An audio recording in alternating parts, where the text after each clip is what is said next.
इस समय भगवान की कृपा है, भगवान के चरणों में हमारा ध्यान है। हम बाबा के दरबार में आए। श्री सद्गुरु भगवान जी बताते हैं कि इंसान जो हर काम के लिए समय निकाल लेता है, हर काम के लिए अपना कीमती समय निकाल लेता है, लेकिन जब भगवान का नाम सिमरन बंदन करने का समय होता है तो इंसान कहता है कि हमें समय ही नहीं मिलता है, हमें समय ही नहीं मिलता है। भक्तों, इस भगवान की कृपा से हम स्वस्थ हैं, तंदुरुस्त हैं। हम 8 घंटा की, 10 घंटा की, 12 घंटा की ड्यूटी करते हैं, अपना बिजनेस करते हैं, अपना व्यापार करते हैं, अपना रोजी रोजगार करते हैं इस भगवान की कृपा से। ये भगवान हमको स्वस्थ रखे जब भी हम कुछ कर रहे हैं। अगर हम स्वस्थ नहीं होते, रोगी होते, हमें खाट से, चारपाई से उठा नहीं जाता, बेड से उठा नहीं जाता, तो हम कैसे करते हैं? जब परमात्मा की हमारे ऊपर कृपा है, भगवान ने हमको सब कुछ दे रखा है, तो हमारा भी फर्ज बनता है उस परमात्मा के, भगवान के चरणों में 5 मिनट का, 10 मिनट का टाइम दें। और जो परमात्मा के नाम का जो समय दिया जाता है भक्तों, वो समय चाहे 2 मिनट का हो, चाहे 5 मिनट का हो, चाहे 10 मिनट का हो, वो ध्यान सिर्फ जो है उनके चरणों में ही होना चाहिए। ऐसा नहीं कि हम पूजा कर रहे हैं, हमारा ध्यान जो है और कहीं है, उस पूजा करने से कोई फर्क नहीं पड़ेगा।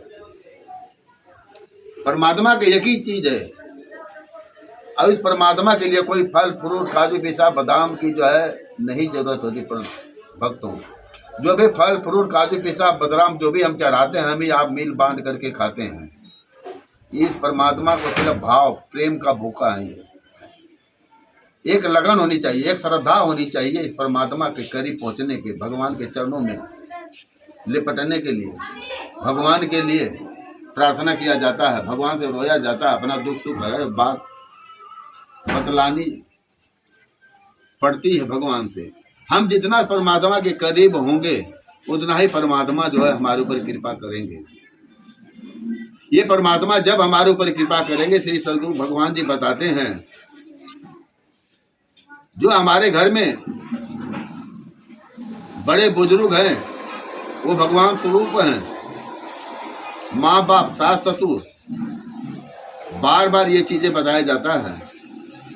इसीलिए बताया जाता है हमें पूजा पाठ करने का, दान पुण्य भंडारा करने का जब भी फल मिलेगा हमारे घर में, हमारे माँ बाप, बड़े बुजुर्ग, सास ससुर, हमारे जो है जितने भी बड़े बुजुर्ग हैं, हमारी वाणी से, हमारी जुबान से, हमारे कर्म से, हमारे व्यवहार से जितना वो खुश होंगे, जितना वो गदगद होंगे, उतना ये मंदिर वाले भगवान, मूर्ति वाले भगवान साक्षात्कार करके प्रसन्न होंगे, हमारे ऊपर कृपा बरसाएंगे, हमारे ऊपर फूलों की वर्षा करेंगे, हमारे ऊपर आनंद बरसाएंगे, हमारे ऊपर जो है खजाना लुटाएंगे। यही सच्चाई है। अगर हमारे कर्म से, हमारे वाणी से, हमारे व्यवहार से हमारे घर के बड़े बुजुर्ग अगर दुखी हैं तो ये मंदिर वाले भगवान, मूर्ति वाले भगवान बिल्कुल जो पीछे हट जाएंगे। बताया जाता है, सद्गुरु भगवान जी बताते हैं कि जिस घर में माँ बाप, बड़े बुजुर्ग हंसते हैं उसी घर में भगवान बसते हैं। सच्चाई यही है, लेकिन हमारा तो उन पर ध्यान ही नहीं होता है। भक्तों, कहीं भी जाएं, माँ बाप का, सास ससुर का पैर छू के प्रणाम कर करके आशीर्वाद लेकर के जाएं। जब भी कहीं जाएं, भगवान के मंदिर में अपने माथा टेक करके उनको बोल करके जाएं कि हे प्रभु परमात्मा, हे शंकर जी, हे दुर्गा जी, हनुमान, चाहे जिस शक्ति को आप मानते हो, उनको बोल के जाओ कि आज मैं फला जगह फला काम के लिए जा रहा हूँ, थोड़ा कृपा करना। तो भक्तों, जब तक आप वापस नहीं आ जाएंगे तब तक भगवान का कृपा आपके ऊपर बनी रहती है। आपके ऊपर कोई दिक्कत, कोई परेशानी, कोई मुसीबत नहीं आती है। सच्चाई यही है। ये परमात्मा सिर्फ भाव के, प्रेम के भूखे होते हैं। प्रभु ये बड़े दयालु हैं, ये दया के सागर हैं।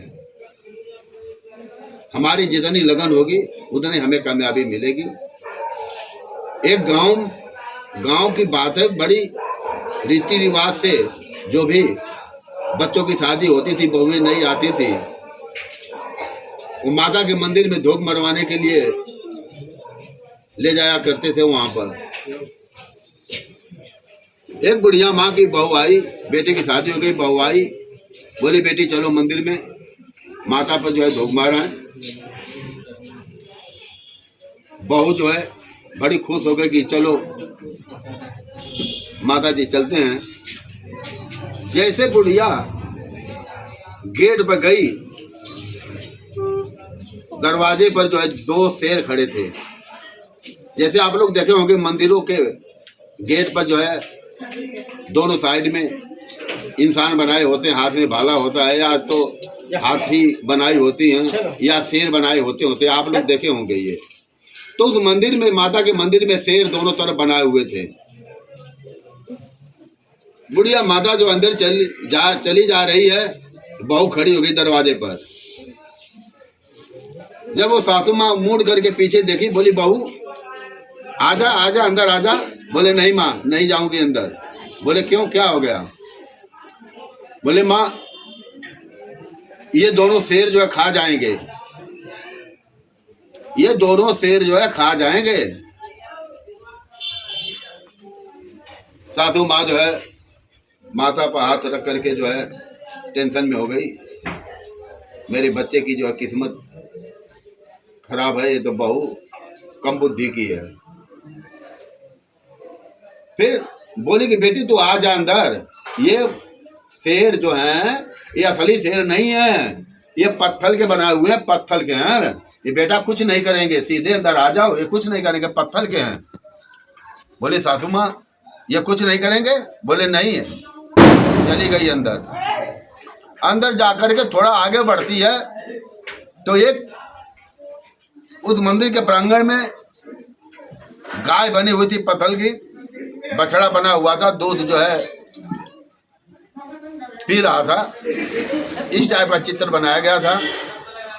अब उस गाय को, बछड़े को देख करके नई बहू बोली कि सासू माँ रुक जाओ, ये गाय दूध दे रही है, मैं घर से बाल्टी लाती हूँ और दूध ले चल के खीर बना के खाएंगे। अब वो बुढ़िया माँ बिल्कुल हाथ माथा पर पीट करके बैठ गई। बोली मेरे बच्चे की बिल्कुल किस्मत खराब हो गई, तो हम ये तो इसकी जिंदगी जो है बर्बाद हो गई, ये तो बिल्कुल पागल है, नाड़ी, इसको कुछ पता ही नहीं है, ये हमारा घर बर्बाद हो गया। फिर भी हिम्मत मार करके साधु माँ बोली कि बेटी तू अंदर आ जा, ये दूध नहीं देती है, ये पत्थर की है, ये गाय पत्थर की है, ये दूध देने वाली नहीं है।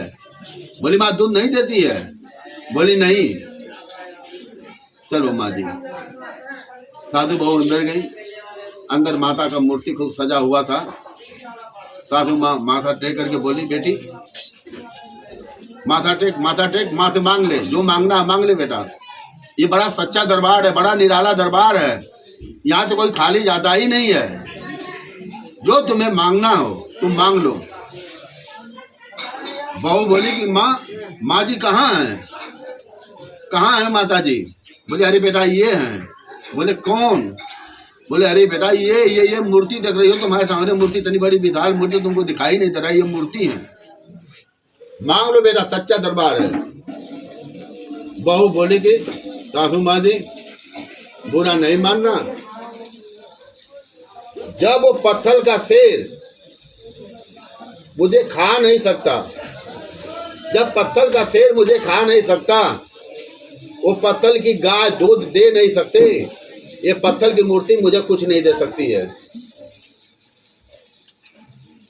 हे सासू माँ, ये पत्थर की मूर्ति मुझे कुछ नहीं दे सकती है, मेरे लिए आप ही दुर्गा हो, आप ही देवी हो, आप ही भगवती हो, आप ही भगवान हो। मैं आपकी सेवा करूंगी, आपकी चरण दबाऊंगी, आपको जो है संतुष्ट करूंगी, अपने कर्म से, अपने व्यवहार से, अपनी वाणी से आपका सेवा करूंगी, बाकी मैं कुछ नहीं जानती। बुढ़िया का आँख का पर्दा जो खुल गया। कहने का मतलब ये है भक्तों, जब हमारे अंदर अच्छा विचार होगा और किसी चीज का विकार नहीं होगा, तो हमें कामयाबी जरूर मिलेगी, हमें सफलता मिलेगी, मूर्ति वाले भगवान साक्षात्कार हमारे ऊपर प्रसन्न होंगे। लेकिन हमारे घर के जो देवता हैं